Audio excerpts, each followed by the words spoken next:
Welcome to the Megyn Kelly Show, your home for open, honest, and provocative conversations.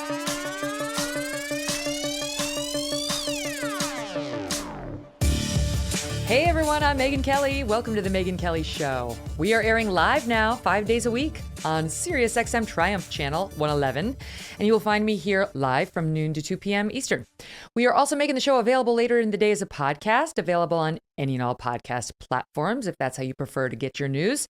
And by the way, here's a third option for you. The full show is going to be available at youtube.com/Megyn Kelly. All right, so we got you covered. However you choose to consume your news, it's the future of news programming. On today's show, we have great guests. Larry Elder and Caitlyn Jenner are both here. Both are running for governor of California, trying to boot Gavin Newsom out of his job, and both have a lot of opinions on how to fix their state and what it means for the rest of us. Let me set it up, okay, while we try to get Larry's feed working. Here's the situation. California's a blue state, very, very blue. Just as blue as you think it is, it's even bluer than that. Biden clobbered Trump in California by nearly 30 percentage points. Democrats outnumber Republicans there by nearly 2-1. There are 5 million more Democrats than there are Republicans in that state. No Republican there holds state office. So it's a blue state, and that leads a lot of people to say, how can a Republican, any Republican, oust a sitting Democratic governor? Larry, I believe, is with us now. And that's my first question. Larry, how you doing? And how could any Republican oust Gavin Newsom, given the huge advantage that you have as a Dem just by being a Dem in California? Well, Megyn, nice to talk to you. I've learned a number of things being a politician now for 6 weeks. You lose your voice, you gain weight. And if you look like me and think like me, the Los Angeles Times calls you the blackface of white supremacy. But to answer your question, we have in our Constitution a recall, as do I believe around 20 other states. And it allows Californians to say, you've done a bad job. And if a certain percentage of people sign a petition, you can be recalled. This is the second time in about 20 years Californians have done this. Gray Davis, the previous Democrat governor, was recalled. And so many people are angry. Nearly 2 million people, Megyn, signed a petition to recall this man, about a third of whom voted for him just 2 years earlier. 63% of Hispanics voted for him 2 years earlier. Now the majority of Hispanics want him gone. The majority of independents want him gone. And there are many reasons, but most notably, the hypocrisy. He was up at that famous French Laundry restaurant, yucking it up with lobbyists, incurring a $12,000 wine tab that taxpayers paid for. But more insultingly, he was sitting there with the very people that drafted the mandates that they were not abiding by. They were not engaging in social distancing. They were not wearing face masks after just mandating that everybody else do the same thing. His own kids were enjoying in-person private education. And the reason that's important is because in-person education for the kids educated in government schools were denied. Now, before the pandemic, Megyn, the quality of the education kids were getting in government schools was already bad. We're near the bottom in test scores of all 50 states. Only about 17 or 18 spend more money per capita than we do.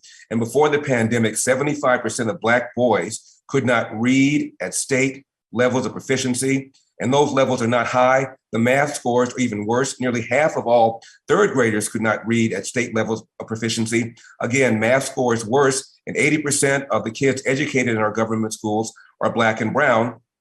And I mentioned they're raised only because people like Gavin Newsom pride themselves on caring about Black and brown people. Well, the number one route to leave poverty to get to the middle class, of course, is to finish high school. And all too often, kids graduating from our urban high schools cannot read, write, and compute at grade level. They're getting ripped off. And what they're afraid of, why I'm so terrifying to them, is because I came from the inner city. I went to a public high school. I know firsthand about the deteriorating quality of public high schools, and I can speak to people in ways that other Republicans have not in the past. So I'm going to break that stranglehold that Democrats have had on Black voters and brown voters. And one of the big reasons is going to be because of the issue of school choice. Mm-hmm. I believe the money should follow the child rather than the other way around. And I'm supporting education savings accounts, which is going to be a ballot initiative probably sometime in November of this year. So the parent can put a child into a charter school, a religious school, a home school, or if they choose a private school. And the teachers union is deathly afraid of that because, of course, the teachers would not be union members and they would not get those automatic dues. So for all those reasons, Californians want Governor Gavin Newsom out. And also he shut down the state to the point, Megyn, where a third of all small businesses are now gone forever. Many of these small businesses owned by, again, Black and brown and Asian American people that Gavin Newsom prides himself on caring about. For the first time in our state's history, and we're 170 years old, Megyn, people are leaving California. Middle-class people cite the number one reason, the cost of housing. The average price of a home just hit $800,000. That is anywhere from 150% to 250% above the national average, largely because the environmental extremists have had a stranglehold over Gavin Newsom and have had a stranglehold over Sacramento for the last 20 or 30 years. And there are many other reasons, but those are probably the top two reasons: the way he shut down the state, denied business owners and employees an opportunity to continue their craft, and the way he shut down schools, and the way he ignored science, while mandating that everybody else abide by the science he was ignoring. One more thing.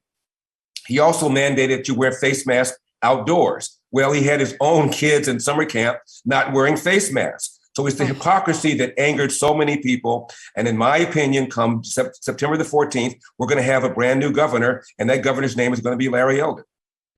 You lay it out so clearly, Larry. I mean, it's like, so the LA Times in this absurd piece calls you the black face of white supremacy because of comments that you've made, because of positions that you have that are pretty conservative Republican positions. You're not even that conservative. It's more like a libertarian. You don't like a lot of government interference in our lives. And yet they'll give him a total pass on his hypocrisy of educating his own kids, while all these Black and brown kids, as you point out, are sitting at home getting no education because of this teachers union that absolutely refused to go back into the classroom for the entire year last year. There was a stunning interview that the head of the LA Teachers Union gave to Los Angeles Magazine. Cecily Myert Cruz. Okay, she says, first of all, there's no such thing as learning loss. There's no such thing. So the kids, they didn't miss any learning last year. Well, what does that say about our teachers, first of all? But second of all, it's not true. We know that's baloney.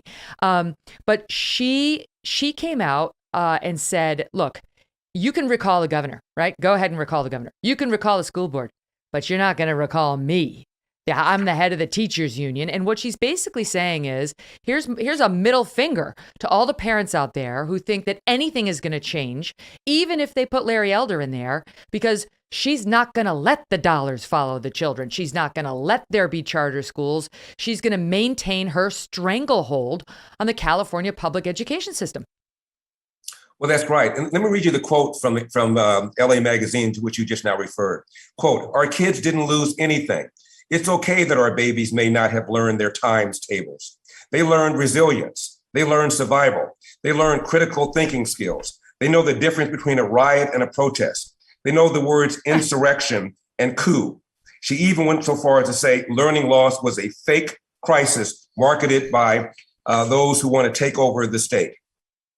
I mean, it's incredible. And she also said during the time they were shut down and when Black and brown parents were yelling and screaming in the streets, she said, well, we'll consider going back if we have single payer and if we defund the police. What those have to do with K through 12 is beyond me. It's insulting. It's outrageous. And that is why now the majority of Hispanics, again, 63% of whom voted for him just 2 years ago, now want him gone. They know that they're the ones being disproportionately hurt by the quality of public education. Yeah, and they're very worried. The Gavin Newsom campaign is worried about the Hispanic vote, which more and more seems to be siding with Elder. You've got a lot of Latino support because Latinos are not voting just as a voting bloc like we're Democrats and therefore we support Gavin Newsom. And they're worried about pocketbook issues and school issues. And the schooling is just outrageous. This woman last year, I guess, not only did they want the things that you listed, they wanted a wealth tax. This is in order to go back into school. They wanted a wealth tax, Medicare for all, a ban on charter schools, of course. And so I just wonder whether people are sick enough of that kind of attitude when it comes to their children that they'll do something crazy in the eyes of blue California, which is bounce out the Democrat from office. Here are the stats. You tell me what I should make of these. The latest poll, this is it's called Public Policy Institute of California. This is, I guess, very well respected out there. It typically underestimates the Dems in polling. They say 58% say they're going to vote no on recall, which would save him. They say the odds are overwhelmingly against you.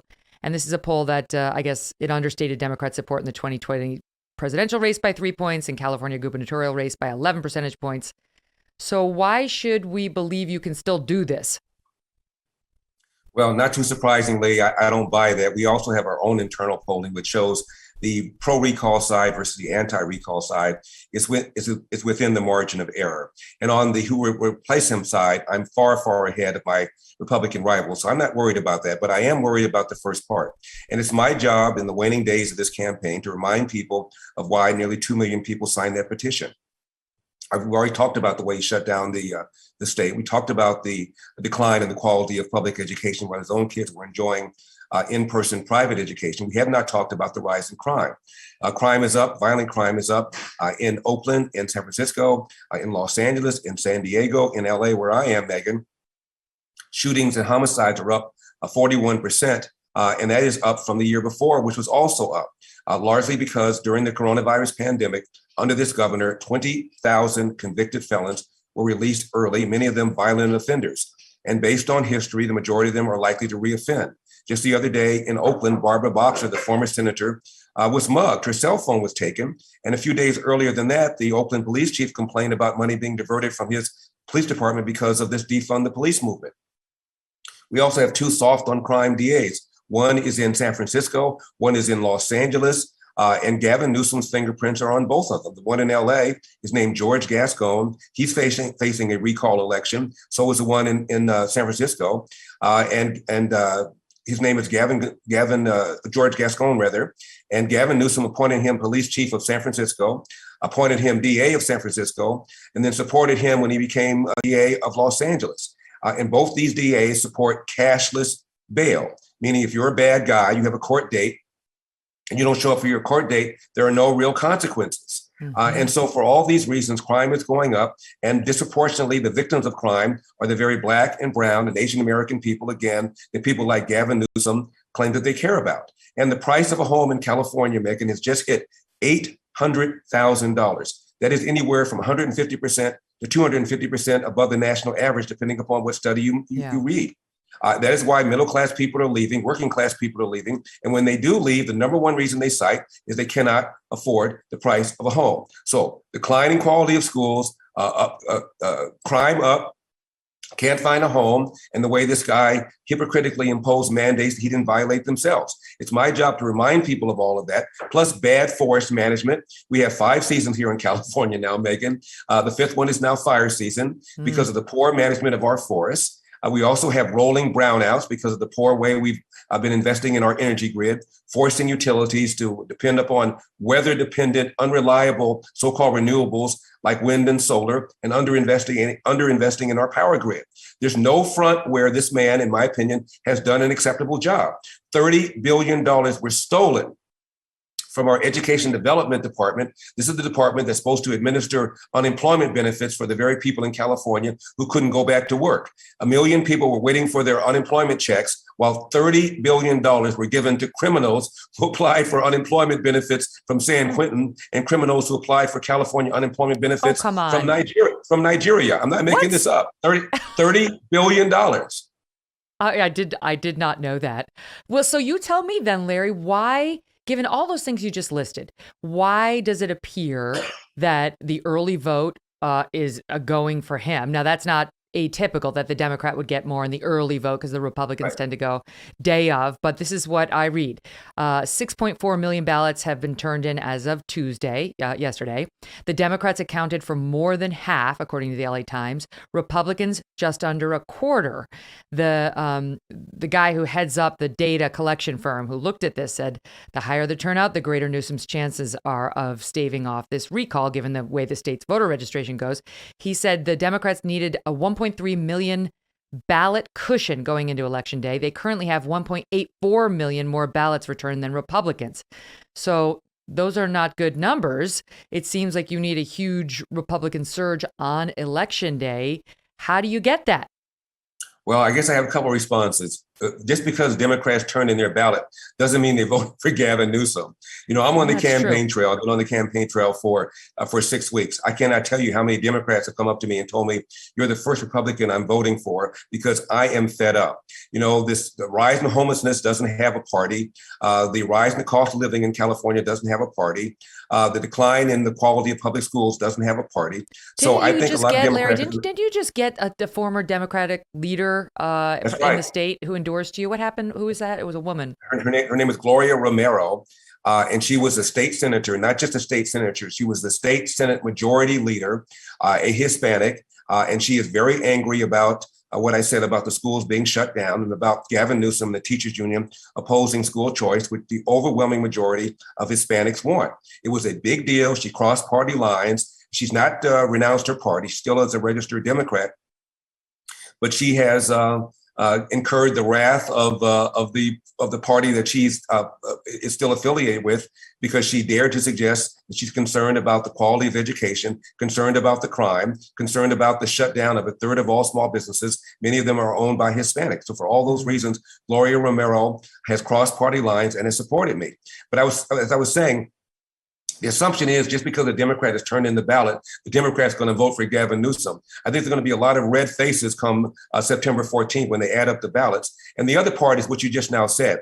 Republicans tend to wait later. They don't trust the mail. They'd rather drop off the ballot in person. And so there's going to be a huge surge over the next several days, I believe, of independents and Republicans turning in their ballots. So there's going to be a lot of surprises come September the 14th, in my opinion. Well, here's something interesting. So I read all those statistics, which I just laid out before you, what kind of an advantage the Democrats have in terms of registration, no Democrat holding statewide office, and the early vote, how it appears. But you tell me, if that were the case, why are both the president and the vice president heading out to California to try to help Gavin Newsom now with less than a week to go in this race? Kamala Harris is there today. She's going to be out there in an hour, a couple hours from now. The president himself is said to go out early next week. Bernie Sanders cut an ad for Gavin Newsom. They, to me, seem like they're getting a little nervous. Senator Warren cut an ad for him, too.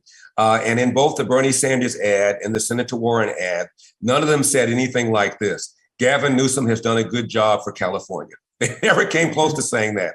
They all said this is a Republican takeover because that's all they got. You can't defend his record on forest. You can't defend his record on water. We're running out of water because we haven't added to our water infrastructure system in any real way in about 40 years, when the state was half its size. They can't defend his record on rolling brownouts. They can't defend his record on the economy. We've only recovered about half of our jobs compared to 2/3 national average. They can't defend his record on the quality of schools. They can't defend his record on anything. So all they're doing is saying Republican, Republican, Republican.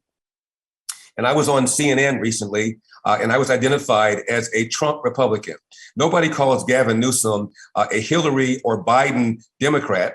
I'm a Republican. I haven't voted for a Democrat since 1976, and that was Jimmy Carter, Megyn, and I regret that. You learned your lesson. Yeah. So they don't call me a Mitt Romney Republican. They don't call me a George Herbert Walker Bush Republican or George W. Bush Republican. They call me a Trump Republican because they want to federalize this election because they cannot defend his record. They are scared to death. That's where I want to pick it up, because the press has come out for you. And I heard you, I know you're friends with Dave Rubin, and I love Dave too. And he was saying that he had been at a fundraiser with you recently, and he was like, this is great. The press is coming after you. It just means that they see you as a threat. And that is, I totally agree with that. But man, they have been so nasty, Larry. The LA Times, this woman, Erica D. Smith, can't stand you. She is the one who called you the blackface of white supremacy. But it's not just them. It's CNN and some other reporting. And so we're going to get into what the press is trying to do to you. And even Caitlyn Jenner took a shot at you, saying you should drop out. She's going to be here later. So I'll ask you about that in 2 minutes. Stay with us.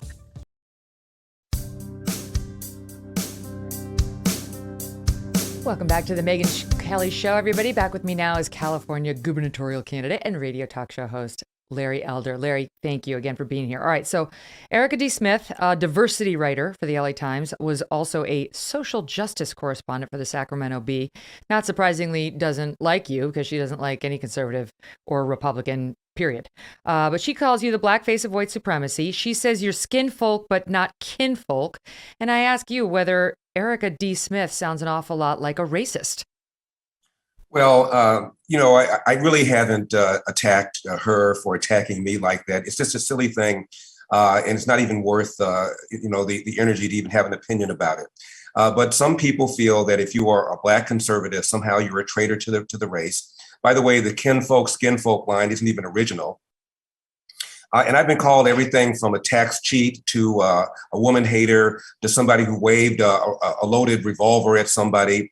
I mean, almost every day something more ridiculous happens. And regarding the woman hating thing, which was interesting, Megyn, because when I got into this race, I asked myself, now, what kinds of things have you said or done that would come back to haunt you? Mm-hmm. And I've been on radio for 27 years. Before that, I was in television for about 10 years. And so I had well over 27,000 hours of radio broadcasting, because for the first half of my radio career, I was on 4 hours a day, not 3 hours a day. Oh, my goodness. I've written a column once a week since April of 1998. It's roughly 1,200 columns. And out of all the columns, out of all the things I've ever said, this is the best that they've been able to come up with. And regarding the woman hating thing, I wrote a column 21 years ago that was published in a number of publications, including a commentary magazine, in which I was quoting a study that was done by University of Pennsylvania. Okay, wait. Let me set it up. Can I set it up? Because sure. Of course, you know me, I looked into all of it. I'm like, okay, let's see. What do they have against Larry? Because I know Larry, and Larry's not a sexist jerk. But okay, let's see what they have. And this is, okay, first they said he once promoted an article encouraging women to be 1950s housewives. I'm like, what's that about? So I go click on it. And it says, the article attacking you says, you can find that webpage by going to the Wayback Machine on the internet, which finds old articles, and then click satire when you get to his website, which will deliver you to this article. I'm like, hello, you just owned yourselves. He says it's satire. Okay, so that's number one. Then it says, he says women are not as smart as men. I'm like, really? That doesn't really sound like him. I don't, what is that? What is that about? So I go back and I search through and I clicked on your original article. I'm like, okay, what did he say? In fact, what I saw was Larry Elder citing an Annenberg study, which was coming out yearly and provided actual data saying women at the time surveyed did not know as much as men did about politics in 2000. The studies have been cited and analyzed by many female scholars then and thereafter, by name, women whose names I recognized, saying, why is this? And they got into sort of the cultural differences and how women consume their news, and they blamed some local news issues and so on and so forth. You were not the only one, but they make it sound like you're just this Neanderthal sexist pig who just thinks women are a bunch of dumbasses. That, by the way, is why Caitlyn Jenner said you should drop out, and you are not what California wants, let alone what we need. You're as bad as Gavin Newsom, she says, towards women. What do you say to Caitlyn Jenner, who's coming up in about 10 minutes? Well, and she wasn't the only one who said that. Another one of my Republican rivals also said that I should drop out because of my hatred towards women. It was during a debate, and someone said, Larry Elder says women are dumber than men. Well, if Larry Elder had said that, I would have responded the same way that Jenner did. But Jenner didn't read the article that you just now read. And so she simply responded to what somebody said that I said. That was unfortunate. And by the way, the headline was the she issues. And it turns out in that column, I said women care more about Social Security, healthcare, and education than did men. And I quoted a woman who's still at Annenberg School. She's a left-wing professor. And she said, the reason for the difference in knowledge is that women primarily get their source from local news, and quote, watching local news makes you dumber, close quote. I didn't say that, she did. And so now all of a sudden that's been translated into Larry Elder thinks women are dumber than men. The average IQ of a man is 100. The average IQ of a woman is 100. I've also written that there are more women in college than men, that young women make more money now than young men do. Can you just not, like, don't even defend yourself on those comments to me. I looked at it, that they don't have you. They don't have you there. That was a bullshit claim, and people ought to know it's a bullshit claim. I'll ask you about the ones that I actually like. All right, well, I'd love to hear his response on this one. This was one, okay, San Francisco Chronicle, because the press is coming out, LA Times, CNN, San Francisco Chronicle, Politico, they're all coming after you. Not so much on Gavin Newsom. San Francisco Chronicle reported on a section of your 2000 book, Sexual Harassment in the Workplace Doesn't Hold Women Back, and that you said, smart women simply overlook some boorish behavior by men. Off-color jokes and stupid remarks may be irritating, but a smart woman deals with this. So your thoughts on that now in 21 years later in the wake of the Me Too movement? Well, I still pretty much feel that way. I think a lot of men say a lot of stupid things at work, and a lot of them should just be ignored. But there's no evidence, in my opinion, that women are being held back by these kinds of stupid comments, particularly in the wake of the Me Too movement. There's less toleration for that. Look, there are more women now in college than men, as I was about ready to say. The numbers of women and men in medical school and in law school are now equal. I think women are kicking butt. There are more women CEOs than ever before, more women heads of colleges than ever before. And the more women elected to high elected officials, senators and governors than ever before. So, I mean, can we just get off of this? I don't think sexism is a major factor in American life any more than I think racism is. I'm not saying that they're gone away, but they are relatively minor factors in America. You work hard, bust your butt, invest in yourself, whether you're a male or female, gay or straight. Okay, black, but let me ask you about sexual harassment. Hard. So you wrote that in 2000. This is since then, Les Moonves was running CBS and at the helm of power out there. So was Harvey Weinstein. You can't honestly say that their sexual harassment and abuse of women in the workplace did not hold them back. I mean, that was pervasive in their respective industries, disgusting, and now has been well documented. Well, that's right. And they were purged out. It took a while, but they were purged out. Look what happened to Matt Lauer. Look what happened to a lot of these people that engage in that kind of behavior. It is not tolerated anymore, and nor should it be tolerated anymore. So I still believe that women have just as good a chance as men do in succeeding in life. Are there jerks? Yes, there are jerks. There are also female jerks too. I just don't believe it's a major factor in America. What are any party to this conversation? Pardon me? Are any party to this conversation? Present company excluded, of course. Okay, I'll bring that up with Caitlyn. Okay, what about there was a nasty article in Politico, and it's citing your ex-fiance. You bring it up, so I'm going to ask you about it. Alexandra Dadig, who says you waved a gun at her while you were high on marijuana. She said you took it out of like an end table and you checked to see if it was loaded. She said she was terrified, that she ran for her life, that you then pressured her to sign an NDA. She called it a, quote, Phil Spector moment. BS, absolute total BS. I've already responded to that. Beyond that, I won't even dignify it.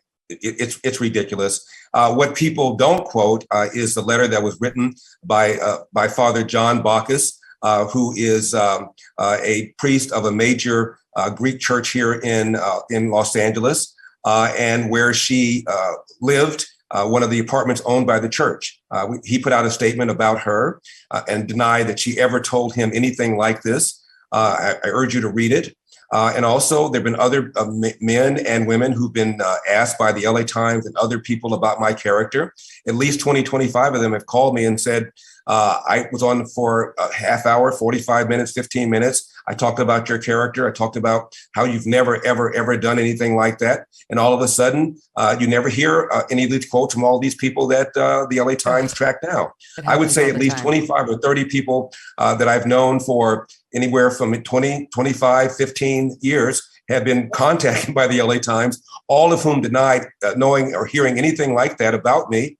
And all of whom vouch for my character, yet none of those names appear in any of the articles. Mm-hmm. They're looking for dirt. They're looking for something to smear me. Because again, they can't defend Gavin Newsom's record on crime, on homelessness, on the outrageous cost of living, on the fact that our schools are declining, on his bad forest management, on the rolling brownouts we're having, on the fact that we haven't added to our water infrastructure in about 40 or 50 years. So we're running out of water. The infrastructure was designed for a state half the size. Nobody's defending his record. All they're doing is attacking me and trying to find something to undermine me because they're scared to death. God forbid a blue state like California elects a common sense Republican, and God forbid I should do something about the homelessness problem. Well, it's God funny forbid to I me should do something about the schools. And if I make an appreciable difference in the quality of people's lives, they're afraid that people are going to rethink their allegiance to the Democratic Party, particularly black and brown people. So therefore, I'm a direct threat to them.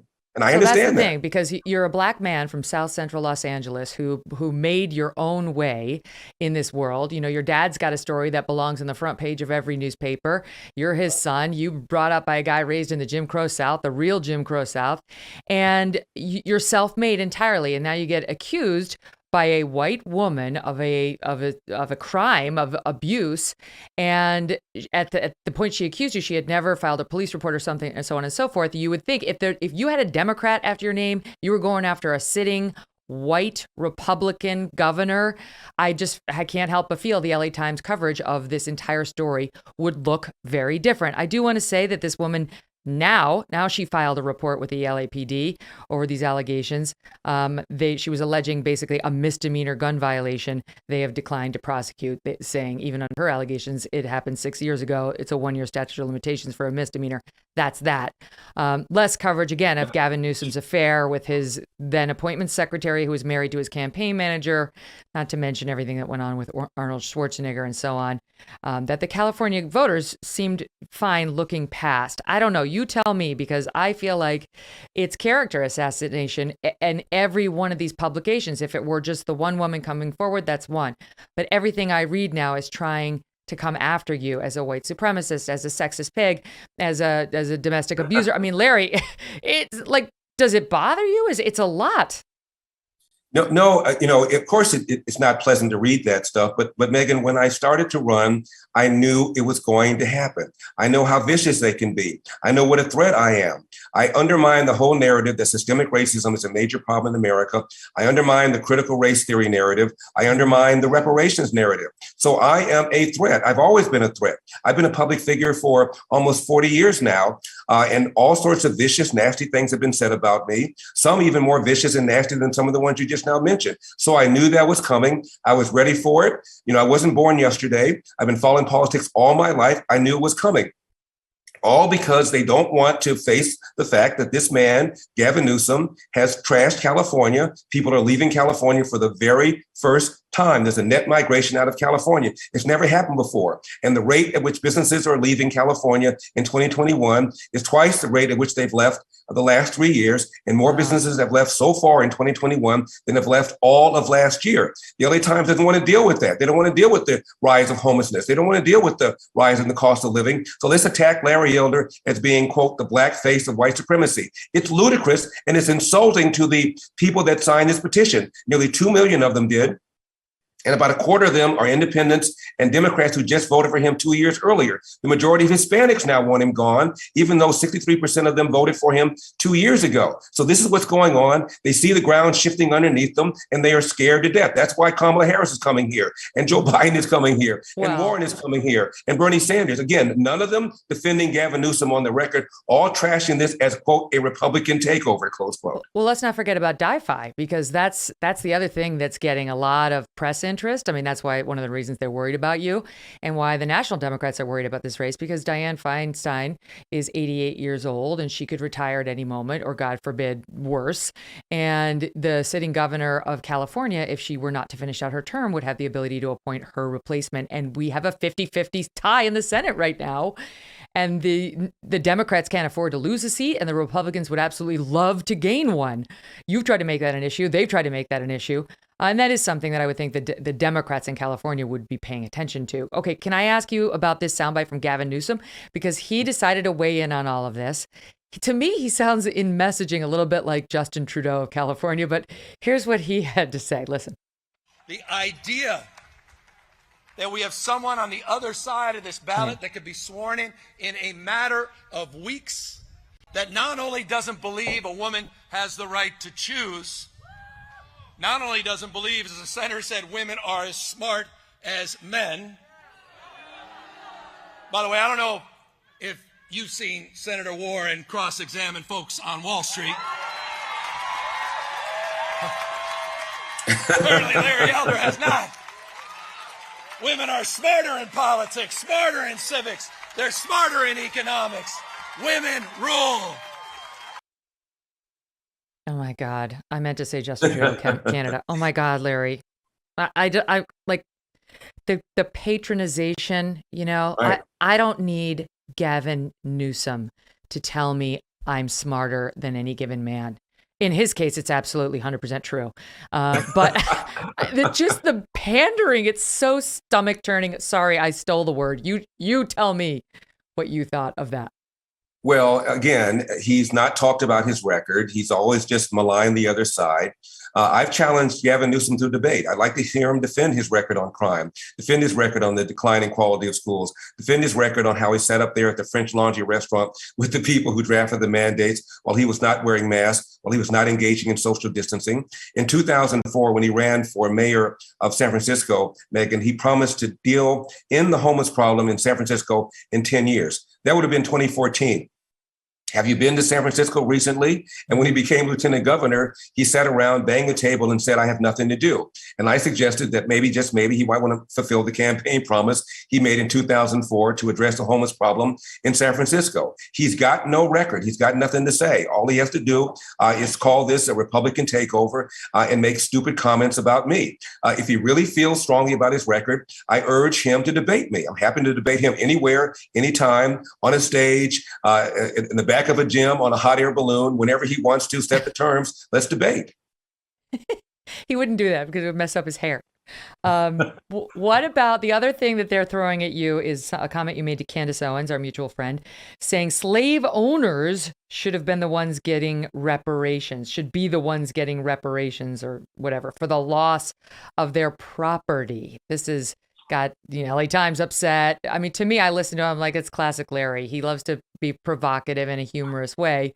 But you tell me whether you stand by the statement that slave owners should have been given reparations for the loss of their property. Again, what that has to do with all the issues facing California is beyond me. But as I recall, I was talking about reparations in general. And I think what I was saying was one of the reasons there was no civil war over slavery in the UK is because slave owners, those who were running slave trade, were given, quote, reparations, close quote, for the taking of their property. And that's all I said. And I said, you really want to play this game? Yeah, it's true. If you really want to play this game about reparations, then we ought to be getting reparations from African chieftains who sold Africans en masse to Arab and European slavers. We could have this kind of cross migration of money all over the place because slavery, unfortunately, has been a feature of human history since the very beginning. Asians enslaved Asians, Europeans enslaved Europeans, Africans enslaved Africans. Unfortunately, that's been a feature of human history. And that's all I was saying. But what that have to do with why schools are bad in California, what that has to do with why we're running out of water in California, what that has to do with why a third of all small businesses in California have been shut down because this man ignored science is beyond me. Again, it's a distraction because they cannot defend his record. Well, it's back to this LA Times columnist who I mentioned who doesn't like you, who says, this is a quote from her, I do believe a wealthy white man, she means like Newsom, will do less damage to Black Californians than Elder, a Black man who rose from poverty. And they cite comments like that, whatever happened in Europe, whatever happened in other parts of the world, what happened in this country was white people enslaved Black people. And, it's caused massive damage to the psyche, to the Black descendants of slaves and so on. And they hear a comment like that and think you're insensitive to that plight. Well, one more time, what any of that has to do with any of the issues that we're talking about is beyond me. Michael Medved, my colleague at Salem, said that only 5% of white people today have any sort of generational connection to slavery. We had a war over the abolition of slavery. A whole bunch of white people lost their lives, lost their limbs in order to end slavery. It is over right now. Slavery is ended. There's something called the 13th Amendment. Maybe you've heard about it. It's done. Can we move on now? What we need to do is make sure our schools are strong. What we need to do is make sure our streets are safe. What we need to do is make sure that people have jobs in this increasingly competitive economy of ours. That's what we ought to be talking about. And they don't want to talk about that for all the reasons that I mentioned. They're scared to death. If California, a blue state, elects a common sense Republican like Larry Elder, and if I can make an appreciable improvement in people's lives, then people all over the country are going to rethink their attitude toward the Republican Party and rethink their allegiance toward the Democratic Party. And that's what they're afraid of. And I don't blame them. Mm-hmm. Man, you're so smart. My gosh, the amount of information you have is just, it's lethal. It's scary for people to be your opponent. That's why he doesn't want to get on a debate stage with you, Larry. I would love to see it.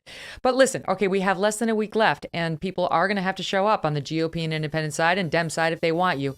So in 30 seconds or less, your closing message to those who are listening to this. My closing message is please go to electelder.com because my opponent has raised already about $75 million.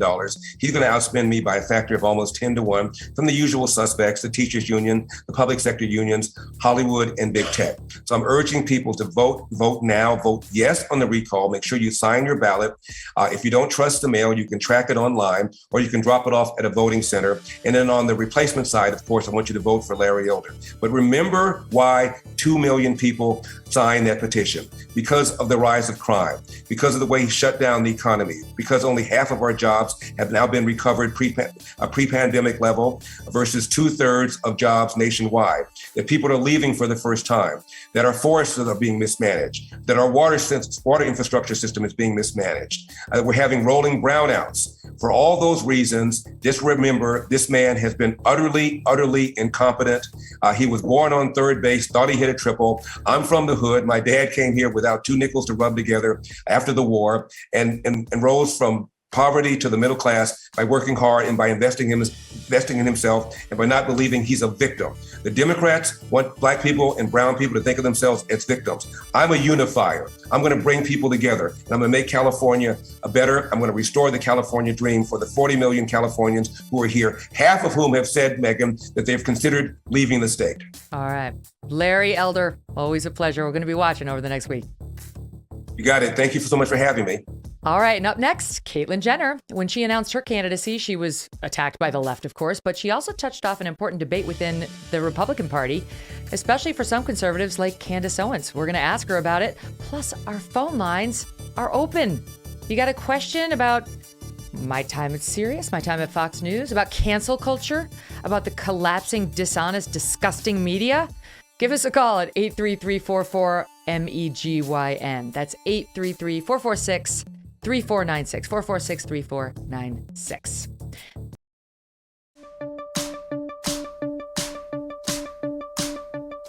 Welcome back to the Megyn Kelly Show, everyone. Here with me now, Caitlyn Jenner, gubernatorial candidate out in California as well. She's a Republican, and she's on the Larry Elder side of the ticket, trying to get Gavin Newsom booted out.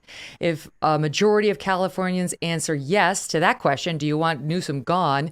Then they vote on the Republicans who are on the other side, or the candidates who are on the other side, and figure out which one of those folks should take over. Caitlyn is one of them. Caitlyn, such a pleasure to have you here. Thanks for being with me.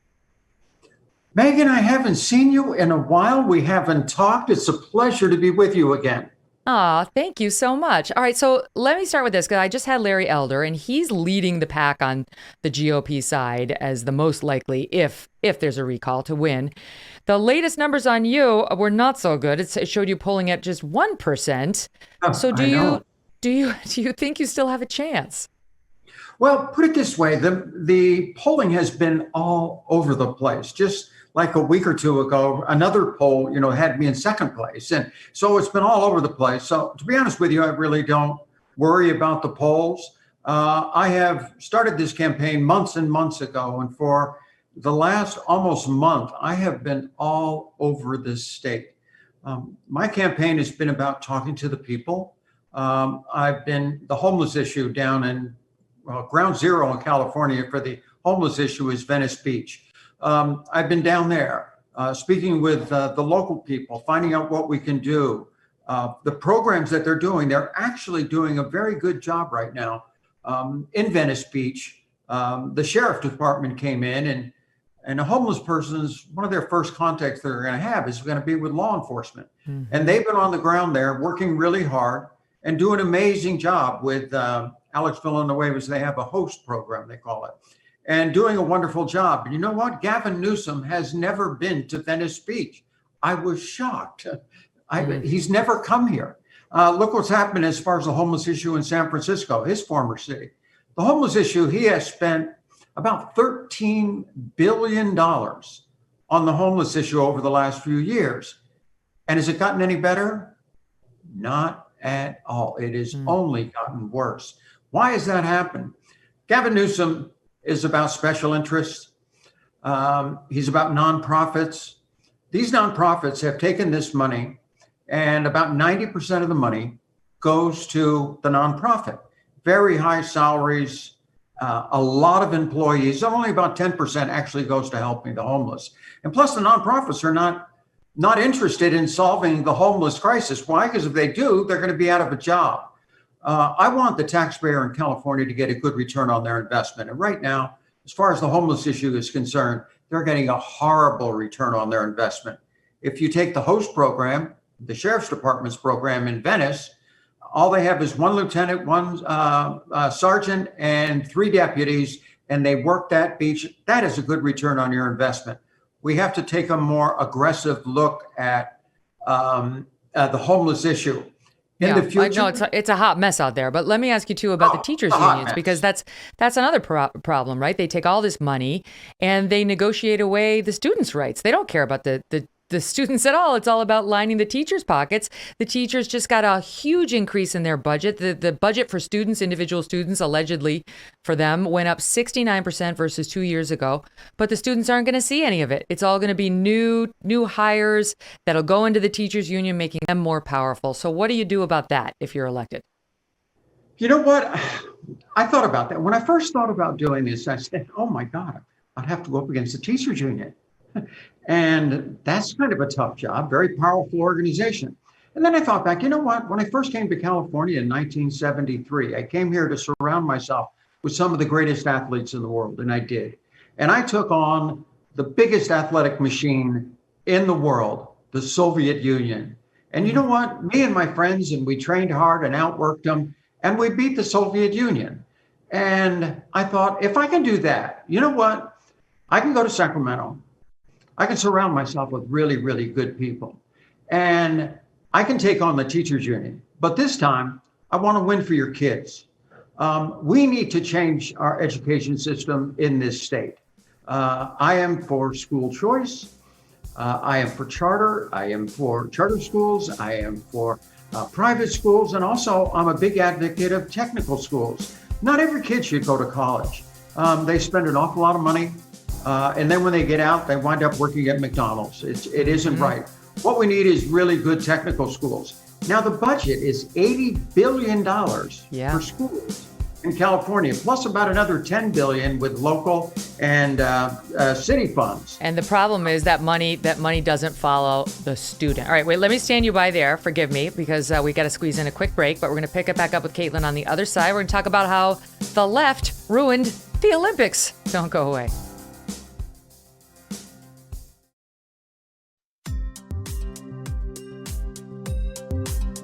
Welcome back, everyone, to the Megyn Kelly Show. A reminder that we're taking your calls at 833-44-MEGYN. That's spelled MEGYN. That's 833-446-3496. Back with me now, Caitlyn Jenner. Caitlyn, I'm embarrassed to admit to you, during the break, I said to my staff, does anyone know what's in the decathlon? And we came up with 10 events. Can you help us? What? Yeah, if they want to learn about the decathlon, Netflix just recently, about a month ago, came out with a show called Untold. It's kind of the untold stories. Yes. One of the best documentaries I've ever seen on that performance way back then. Footage I had never even seen before. And It's really, really, really well done. I saw you talking about it, saying, well, you were talking, this is a whole other subject, but you were saying when you see, the old you, that version of you, Bruce Jenner, winning the decathlon, winning the gold medal, that was a character you created to sort of deal with some of your gender dysphoria issues and so on. I thought that was so interesting that Bruce Jenner was a creation of yours. Yeah, you know what? Little Caitlyn's always lived inside me growing up. I've had to deal with her all my life. Every person who deals with gender dysphoria deals with it differently. Every story is a different story, and you have to kind of pick your own path. I was very fortunate. After the games are over with, I got into work. I got into raising a family. I'm so proud. I've raised 10 children, proud of every one of them. They're amazing kids, amazing citizens. But eventually I just got to the point in my life at the age of 65 that I've never really dealt with myself. And honestly, it was the best decision I ever made. I just wake up in the morning, be myself. I don't have any secrets. I did a book called The Secrets of My Life. I told every secret there is out there. That's one thing I'm very happy about. I'm probably I don't have any secrets. And being in politics, it's tough because everybody has secrets in politics. That's right. And I don't have any. I'm very open. I'm me. I just wake up in the morning and be myself all day. Must be very liberating. I like not to have any, I don't know. I think one thing, I mean, we can get into your transition and the gender thing, but I do think one thing I respected about you, but I realized it may have been very, very hard, is that you did wait. Your children were raised by the time you decided to transition. And I maybe this is my own personal issue, but we had this happen in my own family. And I don't get too specific about it because I'm not at liberty. Those involved have not given me the liberty to share this story publicly. But my point is, there's somebody very close to us that's part of my family who transitioned male to female. And they did it when the children were young and really of pubescent age. And I think it was very hard on the kids, really, really hard. I don't know. Was that a conscious choice on your side, on your end, or did you just come to terms with it later? Yeah, yes, it is. Little Bruce honestly still lives inside me. I mean, you still have the fight and the vigor to run for governor. I mean, you got to have a lot of fight in you. You've got to be able to have great work ethics. And I still have all of those things, but I just live my life authentically. So, no, life is very good. And it's great to be in a position where I can kind of go to the next chapter. I've always been very politically involved. I've done a lot of lobbying. I go to Washington, D.C. on sometimes LGBT issues, but other issues. And for the first time, I decided to get it on the inside. And it's been quite a ride for the last 5 months. I mean, I see the politics of politics when you're on the inside. Exactly. And it's a tough business. You got to be tough in here. California is in trouble. I mean, you can't have a healthy America with a sick California, and California is sick as you could be. Well, what would you say is tougher? Gavin Newsom, he's got to go. Competing and winning gold in the Olympics, being a television star, which keeping up with the Kardashians among other programs, or running for political office. Running for political office is the toughest thing you can do. It's the hardest I've ever worked. Every day, up early. Yesterday, I was doing things at 5:30 in the morning, going all day. I'm doing this because, to be honest with you, mate, I don't have to do this. I'm doing it because, number one, I love this state and I love the people of this state. And we do not deserve to go through what we have gone through over the last 20, 30 years of Democratic majority in Sacramento. They have destroyed this state. And this is I think of it as kind of the turning point. Obviously, the Democrats are in control in Washington, D.C. Everybody talks about 2022 for the races in the House and the Senate. But to be honest with you, to take this country back, it starts right now, here in the last week, going into this recall election. It starts right now. If we can recall Gavin Newsom, and replace him with a conservative Republican like myself, that will be major when it comes to 2022. We have to turn this country around. Honestly, I feel right now, if Gavin Newsom, and it's tough, it's mail-in ballots and Democrats, it's going to be tough, but if he stays in, honestly, I think that's kind of they will be so emboldened. I think it's kind of the end of the state. It just, I don't know if it can recover from this. Would you leave if that happened? Would you ever consider leaving? Oh, I thought about it. Well, honestly, I thought about leaving. So many of my friends have left California. Here in LA County, where I'm at right now, they say they did a survey and 10% of the population said they will be gone in 1 year. Housing prices are out of the roof. Rent is out of the roof. Jobs are scarce because Gavin Newsom keeps closing the economy down. We've lost 33% of all restaurants in California, closed, never to come back. And crime is through the roof. In LA County, homicides are up 90%. And Gavin Newsom doesn't want to take any credit for that whatsoever. Every time crime comes up, he just pivots and goes the other direction. A good example, a couple of weeks ago, you may have seen it, in Oakland, there was an Asian lady who was attacked by two thugs trying to get her purse. Two young Asian boys came up, tried to help her. One got shot, fortunately not fatally. And so the next day, the head of the Asian community in Oakland does a press conference and says, Gavin Newsom, please, put a state of emergency in Oakland. Bring in the state police. We need help. We need protection. You know what? He didn't even do it. He said, we'll send some funds down there. That's exactly what he does. Just throw money at the problem. And that's exactly the way he is on almost every issue. When I was at the border, Megyn, this shocked me. When I was at the border a couple weeks ago with some of the great Border Patrol agents down there working in tough situations. In fact, when I was standing there doing the interviews, 4 immigrants came across our border in a hole, came right up to them. There were 4 from Brazil. They only spoke Portuguese. I'm thinking, this is our immigration system? But the first things the Border Patrol said was, I want to thank you for coming down here. Gavin Newsom has never been to the southern border. Wow, is that true? I didn't know that. I didn't. The border agents are telling me this. And I go, talk about Kamala Harris not going to the border. Gavin Newsom, the southern border is such an issue. We need to close that border. Yeah. We need legal immigration into this country. What about COVID? Because I was surprised to see that in recent polls, the voters in California are apparently giving him strong marks on how he has handled the pandemic, even better than his overall approval rating, which I have to say, Caitlyn, shocked me, given that California has been locked down heaven or hell, depending on your POV. The schools didn't open all year long. He's flouted his own policies over and over.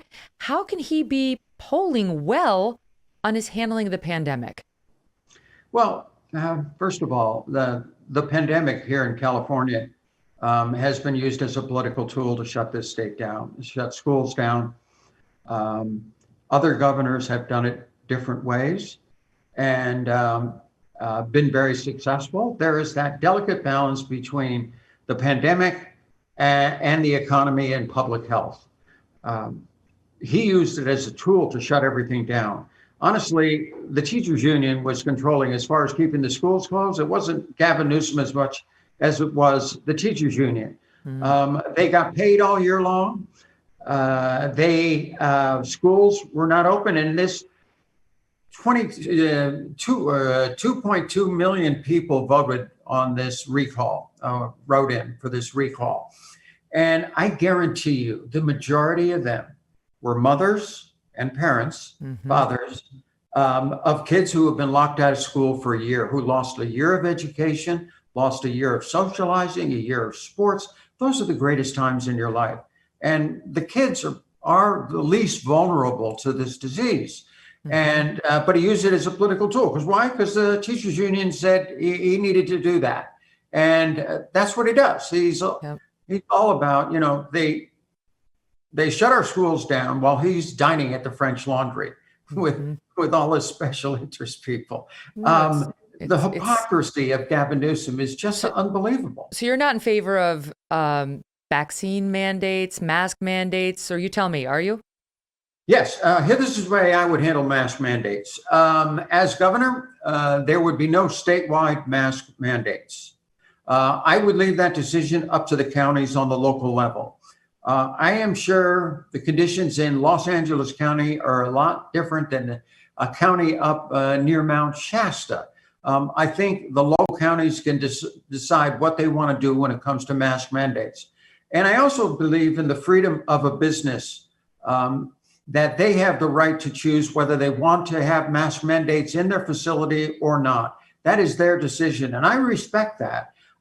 They may find out that, let's say it was a restaurant, if there's mask mandates there, some people might feel more comfortable, might be better for business there. Others feel like, well, we don't need a mask mandate. That's their decision. And people might feel more comfortable and they get more business that way. But I leave that up to the businesses to decide. Speaking of choice, on the issue of choice, you gave an interview the other day where you were saying you support a woman's right to choose, but you also support the Texas law that's been in the news this week, effectively banning abortion after the 6th week of pregnancy, with no exceptions for the health or for rape or incest. So how can you square those two positions? Well, I square the two positions because one is a political issue, and I believe in state rights. I think that's extremely important in our democratic republic we have. I think that's extremely important. So I respect their right to do what they think is right for Texas. I have, because I've been on the campaign trail, I haven't really read the whole thing. I've just seen newscasts, and who knows how that is, but I respect their right to do something. As far as my own personal, I'm for a woman's right to choose. I think that's really important. Here in California, in the future, I see no change to our abortion policies, and we move on kind of to the next subject. So you think it should be decided on a state-by-state basis? Yes, I certainly. It should be in the hands of the state. So would you like to see Roe versus Wade overturned? Yeah. Would you then like to see Roe versus Wade overturned, which is effectively recognized as That's a federal issue, right? and I don't want to even get into that right now. Well, you have to. You have to. You're running for governor.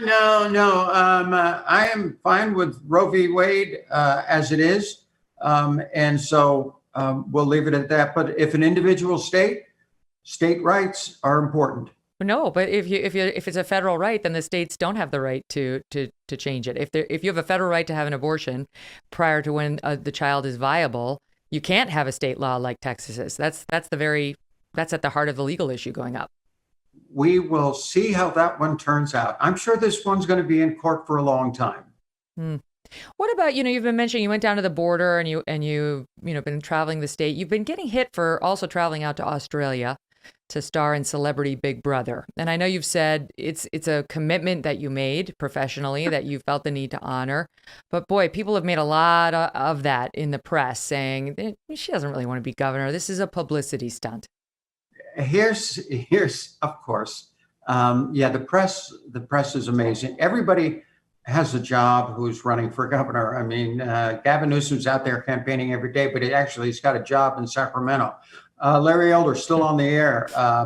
Everybody has a job. And I have a job. And I've been in the entertainment business for a very long time. I made this commitment a long time ago before I decided to run for governor. I went to Australia. I was in constant contact with my campaign. I did interviews from down there. The only time I was out is actually I went for a week. And while I was in the house, obviously you could have no phones. But that was the only time I was not in contact. I got out after a week, got on the first plane out of town, got back here 2 weeks before ballots dropped, and I have not stopped since I came back. How did it go? Who else was in the Big Brother house with you? Are you allowed to tell us? Ooh, Omarosa. Oh, she's always fun. Oh boy.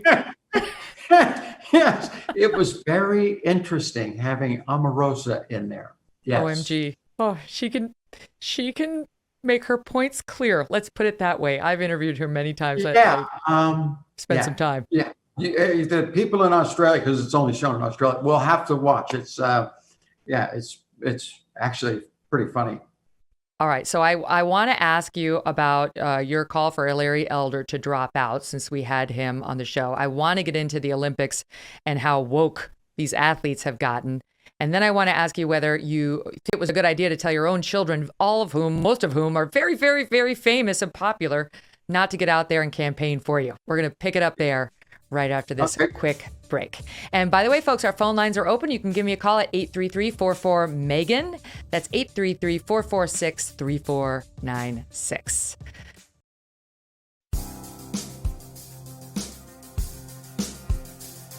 Welcome back to the Megyn Kelly Show, everyone. Caitlyn Jenner is here with us today. What do you think about her candidacy and what it means for the GOP? Would love to hear your thoughts. Call me at 833-44 MEGYN. That's 833-446-3496. All right, Caitlyn. So let me start with Larry Elder, because you tweeted out, women know less than men about political issues, economics, and current events. You're quoting him.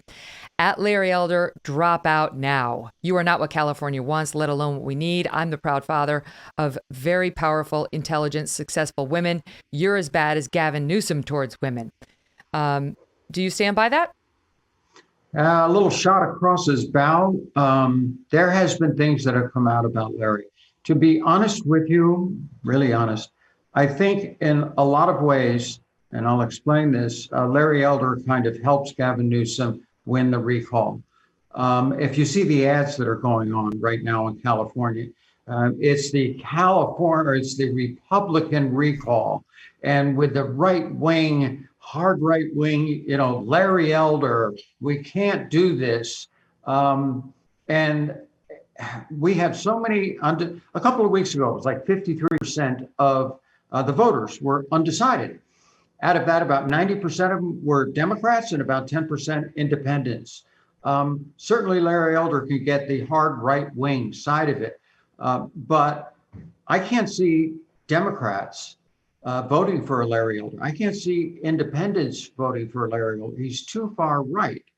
That's why I come in as a moderate Republican, because I have conservative economic values. That's why I'm a Republican.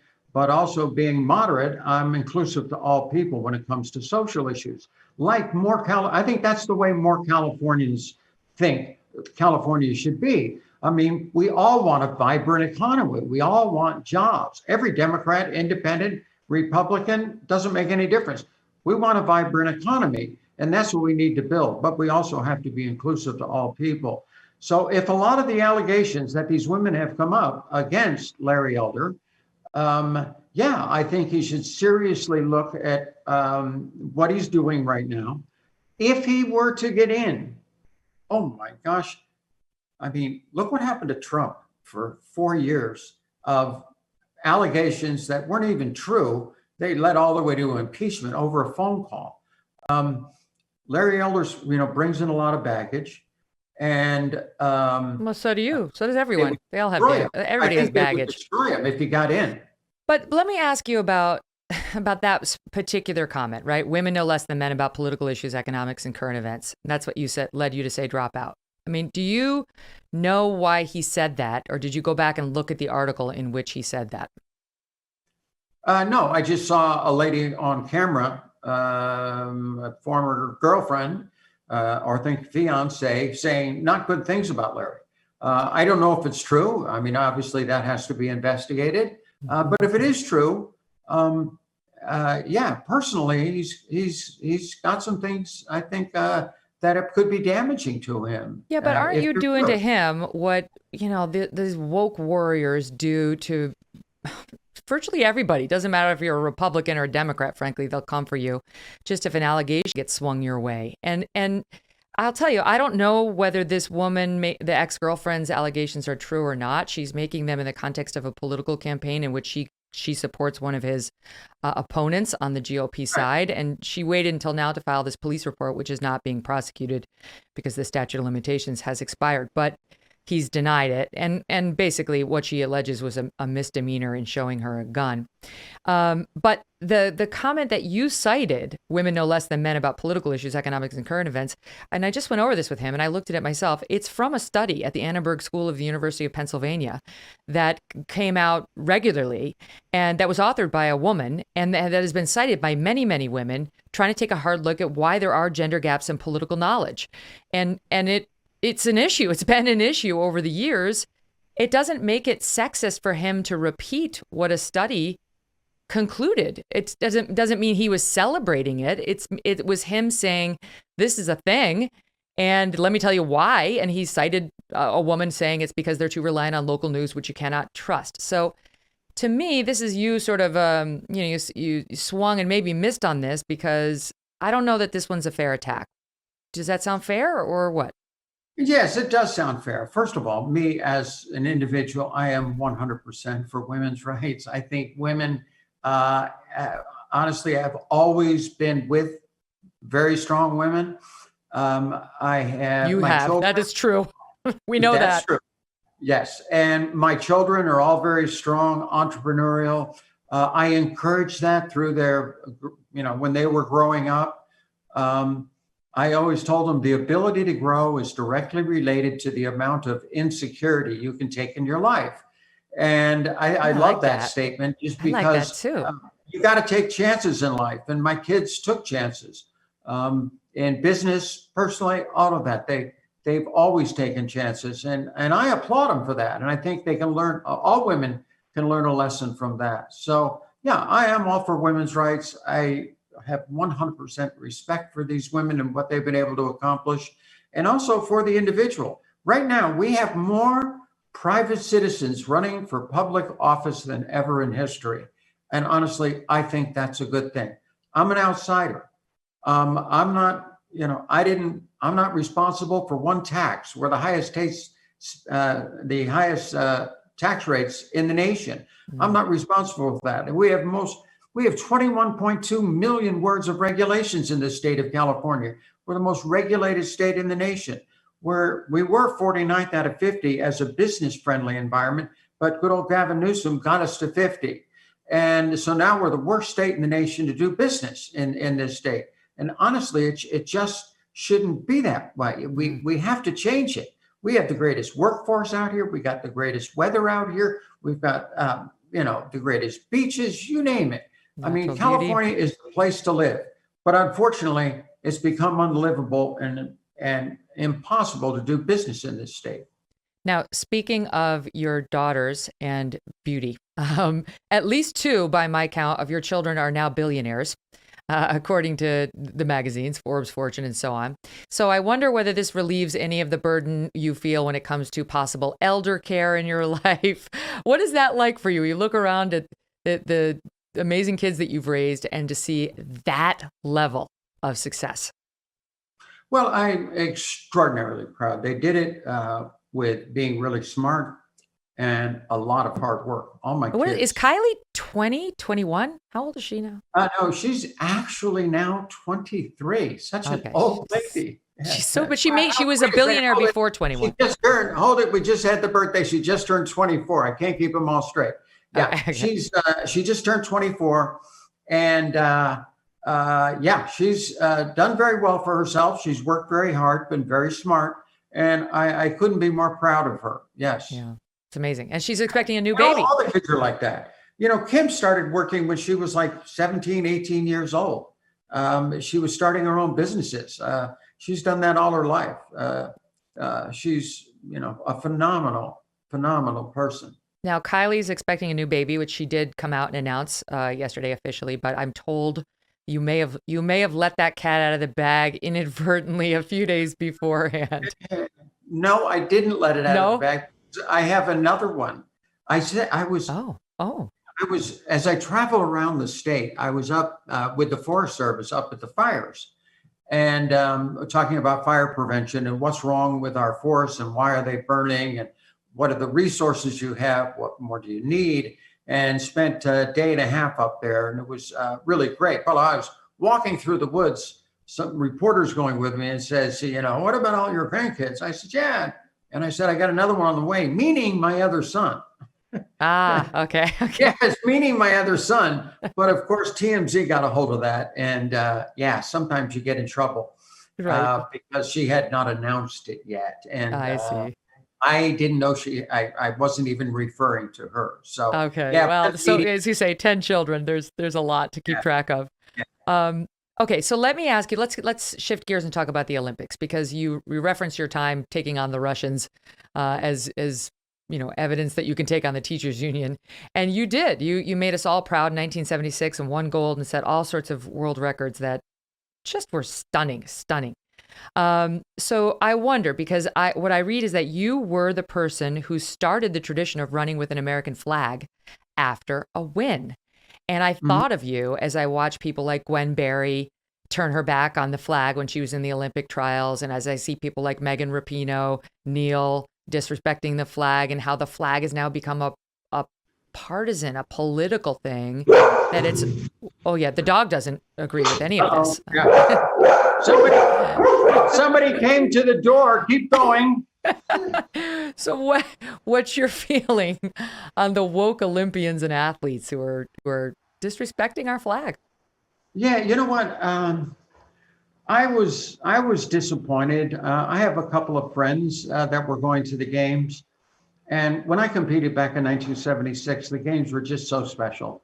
I mean, patriotism was at its height. You're right. I was the first person to ever have an American flag at the finish line. And because I'm so proud of my country and I was proud of the accomplishment. But to see, I felt so sorry for Tokyo. I don't think it was their fault. It was supposed to be in 2020. It was going to be a great Olympic Games, but obviously COVID hit and that didn't happen. And with empty stands, I felt sorry for a lot of the athletes. And it's certainly this woke thing is disappointing. I'm so proud of my country. I love this country. I'm proud of my flag. I'm proud of our military, proud of the people of not only California, but this entire country. And to see people disrespect that, that really bothers me. And we are the greatest nation in the world. No question about it. We are not only the greatest nation in the world, California is the greatest state, and it's just crumbling. And I hate to see that happen. I don't want that to happen.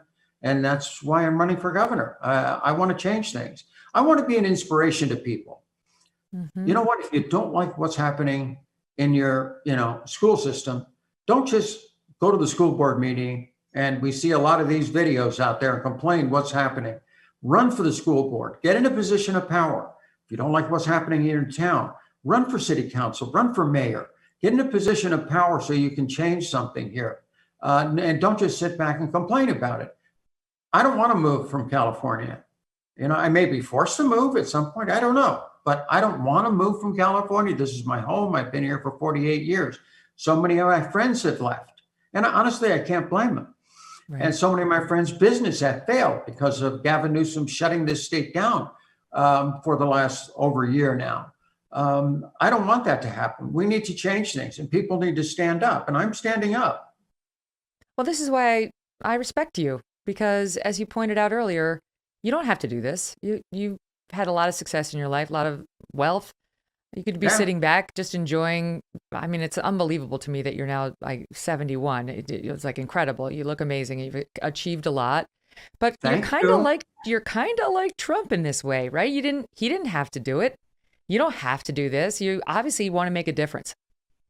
Honestly, it goes from a love of country. My grandfather fought in World War I and he was in the dead pile. They thought he was dead. And a guy goes walking by and he hears a moan. He says, "Oh my God, there's somebody still alive in here," and dug him out. And he went on to live a good life. Wow. My father, same way. My dad, when he was 19 years old, World War II was breaking out and he wanted to fight. And he joined the Army. 5th Ranger Battalion, went to England to train and was the first boats on Omaha Beach. 364 guys in his division, 60 came back alive, not just injured, alive. He got Purple Hearts, and he's buried at Arlington. There's a reason why they call that generation the greatest generation, because they were. And he's buried at Arlington with all his war buddies. And to be honest with you, if he could see what is happening, not just to this state, but what's happening to this country, he would be absolutely devastated when everybody around him died for our freedom. And that was a big reason for me saying, hey, maybe it's my turn to stand up. I still got a lot of life left in me. I think I have what California is looking for with a moderate Republican.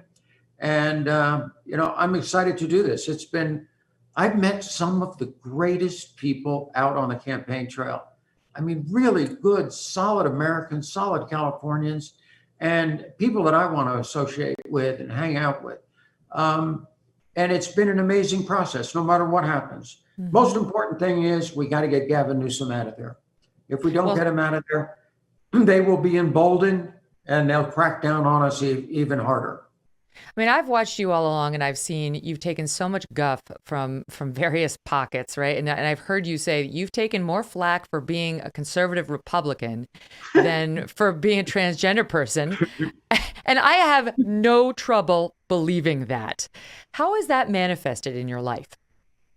Well, I have my own beliefs. I'm a strong person. I have been around a long time.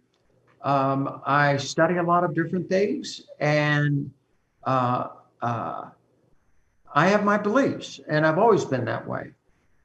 And I've always been on the Republican side just because of my economic values. I believe in less government, in business and in personal life. And that's changing so quickly here especially over the last few years. It's accelerating. And I want my kids, not only my children, but right now I got 18 grandchildren.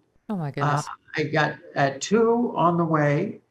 And I want them to grow up in the America I grew up with. The other day I went to a meeting it's called the New Majority. It's a Republican group down in Orange County. And when I went there, the first thing we did is they put the American flag up, and we put our hands on our heart, and we said the Pledge of Allegiance. And I'm standing there saying the Pledge of Allegiance, and I'm thinking to myself, I have not said the Pledge of Allegiance in so long. When I grew up in school, you used to stand up and say the Pledge of Allegiance, Me too. And you know what? It just felt so good. I wound up joining the organization. I said, hey, you got me. I'm on your team. We need that. We are the greatest nation in the world, and we are the greatest people in the world. We need to be really proud of that. I wonder whether you think, I don't know, is the world ready? Is California ready for a transgender governor? Is that an issue? Because I saw Candace Owens say that, and I'm quoting here, I cannot support Caitlyn Jenner for governor because Caitlyn believes in the deception that men can be women and women can be men. There's no bigger lie right now going around in society.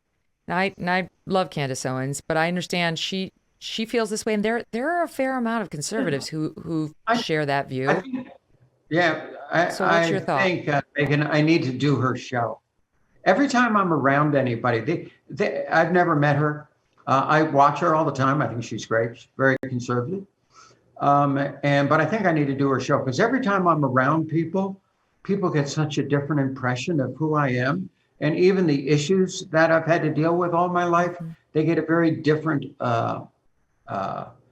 feeling about me. And once they get to know me, their thoughts change. I'm like I put it this way, everybody's got stuff in life. Everybody's got things they have to deal with. This just happens to be my stuff. And this is how I dealt with it, to make this short journey we have on this earth the best it can possibly be. And not only for myself, but number one, for my family. And in this case, for the state of California. I want to help. I want to make things better. So, once they meet me, I need to do Candace's show. I think you've been very brave. I mean, you've been pretty outspoken on the, trans girls. It's not fair for them to compete against biological girls in a lot of these circumstances. And you get hit by the LGBTQ community. Sometimes you get hit by Democrats. Sometimes you get hit by Republicans. But you know what? You must be doing something right because you're getting hit by all those people. You're stirring up pots. Well, Megyn, unfortunately, I have wide shoulders. I have broad shoulders. That's a whole other story, Megyn. But they're going to come out. I thought about that. I mean, California has never had a woman governor, let alone a trans woman. Yeah. Maybe I can kind of help that bridge and get a good woman up in Sacramento. That's what we need to fix this state. Well, we are going to be watching over the next week as we close in now on the final days of this race.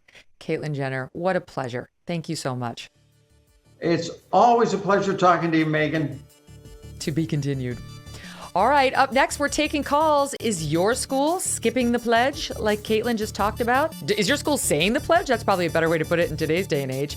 Let us know by calling us at 833-44-MEGYN. That's 833-446-3496. And we're still taking calls, so you can get in the queue right now, and we'll talk in a minute and a half.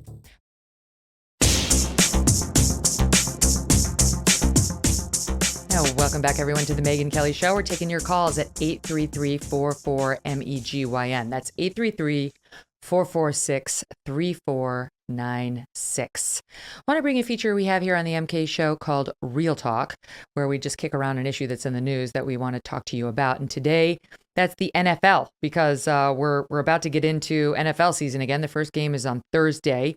And Steve Krakauer, my executive producer, is with me. So we're going to talk about it. But the plan now, Steve, this year is that they're going to allow 6 social justice messages on players' helmets. And they have to choose from one of the following 6. End racism, stop hate, it takes all of us, Black Lives Matter, inspire change, and say their stories. So all of these are for the most part are race-based. Little different from last season when they were allowed to display messages like stop hate and Black Lives Matter on their helmets. And they were allowed to have the names of Black people who'd been killed by police, such as George Floyd and Breonna Taylor, on their helmets. They can also have slogans in the end zone.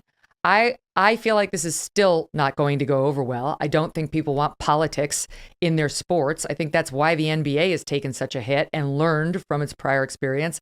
The NFL doesn't seem to be learning quite as quickly. Back in the bubble season in 2000, they had, in 2020, they had the names on the jerseys. They changed the players' names to right across their jersey. Now, then they went away from that. The next season, the entire season that we just went through, none of those social justice messages on the players' jerseys. NFL is sort of trailing that a little bit. But what's interesting about the NFL, I think, is that as a league, they have not necessarily embraced all of these sort of the social justice, I would say more divisiveness, as the NBA has, as a league. Certainly certain players have, but not as a league. And I think for that reason, the ratings are crushing it in the NFL. And I would imagine starting tomorrow night with the Cowboys and the Bucks and Tom Brady, it's going to be crushing it again. I'm sure they've been doing better than like the NBA did. That's for sure. But I also think that the people are holding their noses and stomaching this. I don't think that the average American, black or white, wants to hear the Black national anthem before they hear the national anthem. I really don't. And it's no offense against people of color. We're one country. We're one country. We don't need separate anthems.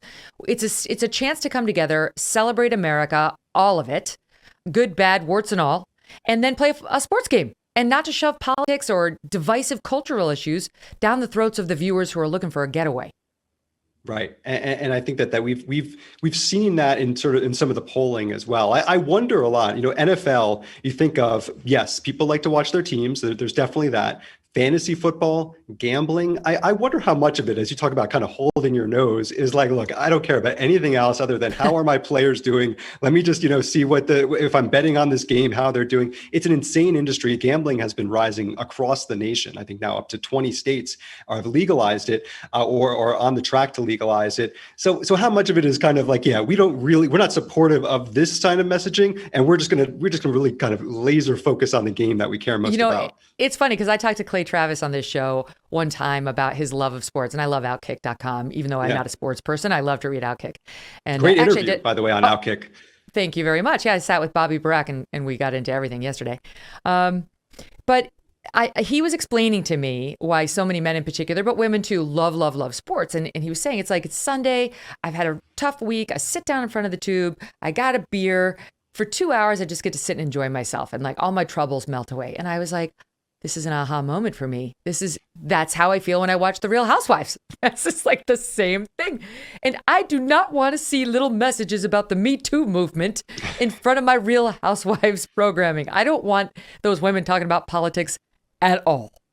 Right, totally. And that's also the thing is look, basketball players, even I think basketball players, I believe the stat was somewhere 8 or 9 of the top 10 most followed on social media athletes are NBA players. So the athletes themselves have made themselves in the NBA part of the story, part of, if you will, kind of the soap opera, like the Real Housewives. Whereas the NFL, Major League Baseball, even much less so than that. It's really about the team. It's really about the game. And obviously, players want to have a voice also, and they're certainly on social media. But you talk about it as people just want to sit back and watch the game. They want to watch their stories, and for many, sports fans, myself included, who likes to dabble a little daily fantasy football as well. That's what we're into for it. Oh, can I tell you, we were in, as you know, I was at the Jersey Shore for the summer, and we went to Atlantic City a couple of times. And one time I went with my brother, and my brother has a system when he plays blackjack. It was amazing, Steve. So we had to go to a $15 minimum table because that's all that was open. You know, they don't make it easy. It's not like the $5 tables are everywhere. They were nowhere, frankly. But anyway, so $15 down. Then if he wins, the next bet is $30 down. Then if he wins that, you take half. So it's another 15. So it's $45 down. Then if he wins that, it's another half of that down. And the pile just continues to grow if you're doing it, you know, if you're lucky and you're doing it right. I leave the table because I was losing for 20 minutes, 25 minutes. I come back. He's had 13 straight hands in a row winning. And the table had a $500 minimum, so he couldn't actually follow through his system, or maximum, so he couldn't follow. But he won $3,700 in 20. My God. I'm just saying, like, I was like, I'm going to take gambling a little bit more seriously. I'm going to try harder. Fantasy football, I'm in. Whatever it is, I'm in. Good. We can do this together. You know, I in New Jersey, I'm so jealous. You've got Atlantic City right there. In Texas, we have to cross the border up to Oklahoma in order to gamble. Texas has, you know, you think, oh, free Texas. No casinos here. We have to go up to Oklahoma, right across the border. Some nice casinos, but I can't do it around here. All right. Now stand by because we're going to take some calls now. And I think the first caller is Andrew. Andrew in Virginia. Andrew, how you doing? Hey, I'm here, Megyn. I'm so excited to talk to you. What's on your mind? Man, you don't understand. You and I am a work-at-home parent, have 3 daughters. I've been following you since you were with Hemmer. You got your own show. And I don't know how many times I grabbed my daughters and I said, watch this segment. See how she comes loaded for bear.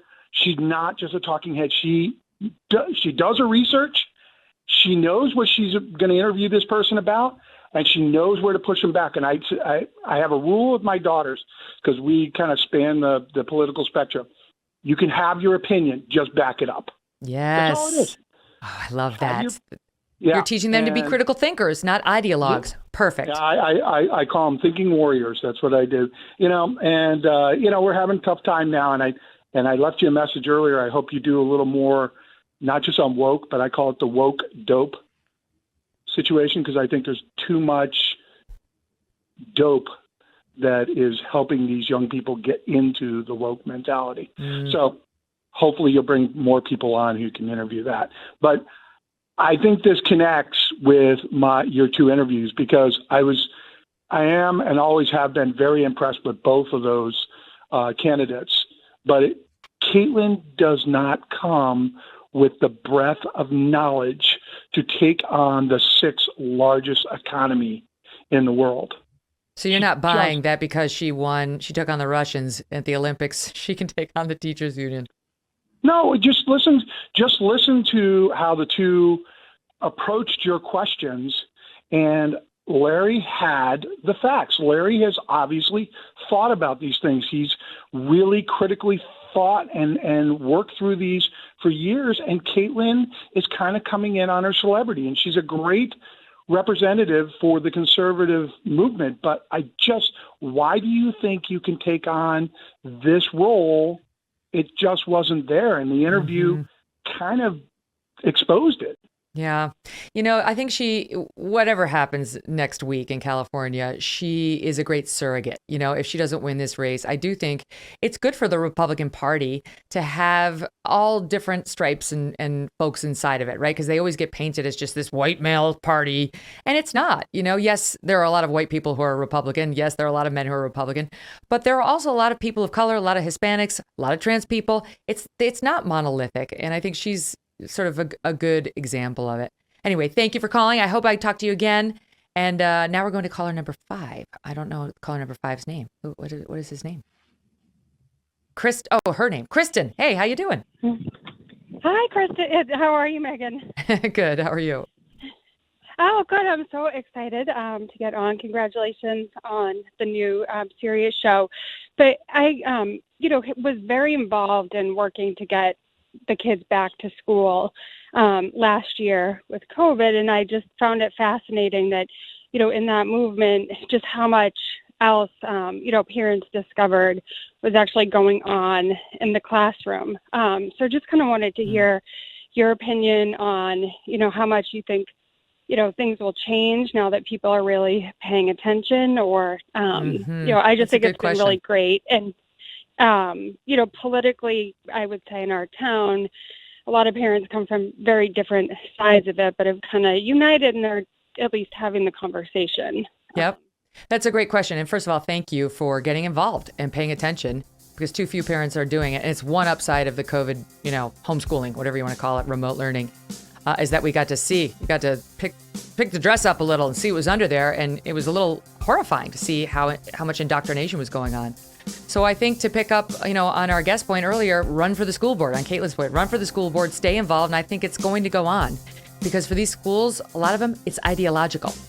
So if we don't fight back, we're going to lose. Anyway, thank you for your call, and thank you for listening. And thank you all for listening today. Tomorrow on the show, don't miss the program. We've got Senator Rand Paul. He is fired up over a newly leaked documents about Dr. Fauci and whether he lied to him. Have a great day.